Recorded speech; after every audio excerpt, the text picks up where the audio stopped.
Hi అండి, welcome to my channel. ఈ వీడియోలో మనం ఈజీగా చికెన్ బిర్యానీ ఎలా తయారు చేసుకోవాలో చూద్దాం. ముందుగా కేజీ చికెన్కి 4 గ్లాసుల బియ్యాన్ని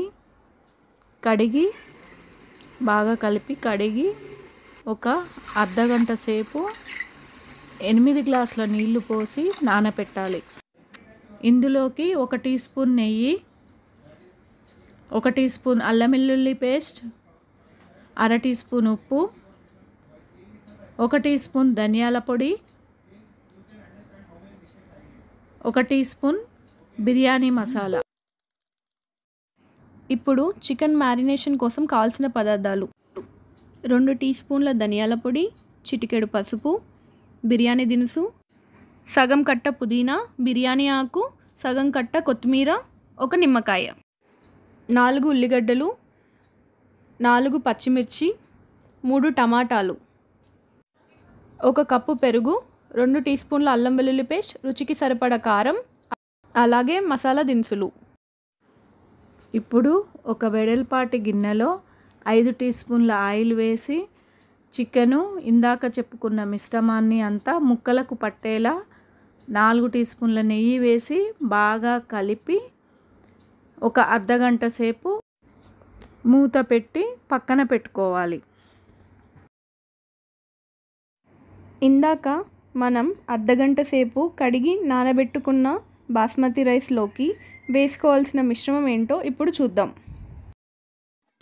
ఇప్పుడు స్టవ్ వెలిగించి ఒక బాణీ పెట్టి 1 టీ స్పూన్ నెయ్యి, ముందుగా కట్ చేసి పెట్టుకున్న పచ్చిమిర్చి, ఉల్లిగడ్డ, టమాటా, బిర్యానీ ఆకు, మసాలా దినుసులు, 1/2 టీ స్పూన్ ధనియాల పొడి, 1/2 టీ స్పూన్ అల్లం వెల్లుల్లి paste, 1/2 teaspoon biryani masala, 1/2 teaspoon పుదీనాకు, 1/2 టీ స్పూన్ ఉప్పు వేసి బాగా కలపాలి.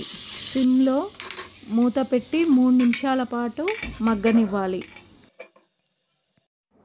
3 నిమిషాల తర్వాత ఈ మిశ్రమాన్ని మనం ఇందాక కడిగి పక్కన పెట్టుకున్న బాస్మతి రైస్లో ఈ మిశ్రమాన్ని వేసి స్టవ్ పైన అయినా సరే, లేదంటే రైస్ కుక్కర్లో అయినా సరే అన్నం పలుకుగా అయ్యేంత వరకు ఉడకబెట్టుకోవాలి.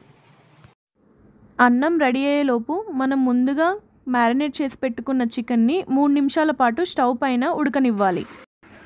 ఇప్పుడు పలుకుగా ఉన్న అన్నాన్ని ఉడుకుతున్న చికెన్లో కొద్దిగా మొత్తం వేసి 2 టీ స్పూన్ల నెయ్యి వేసి మూత పెట్టి దానిపై ఆవిరి మూత పెట్టాలి. ఇలా 10 నిమిషాల పాటు మగ్గనివ్వాలి. 10 నిమిషాల తర్వాత మూత తీసి మెల్లిమెల్లిగా అడుగున ఉన్న ముక్కలన్నీ అన్నానికి కలిసేలా మెల్లిమెల్లిగా కలుపుకోవాలి. అంతే, ఎంతో రుచికరమైన chicken biryani ready. Don't forget to like, share, comment and subscribe to my YouTube channel. And also hit the bell icon for more updates. Itlu me, Nikila Srinivas.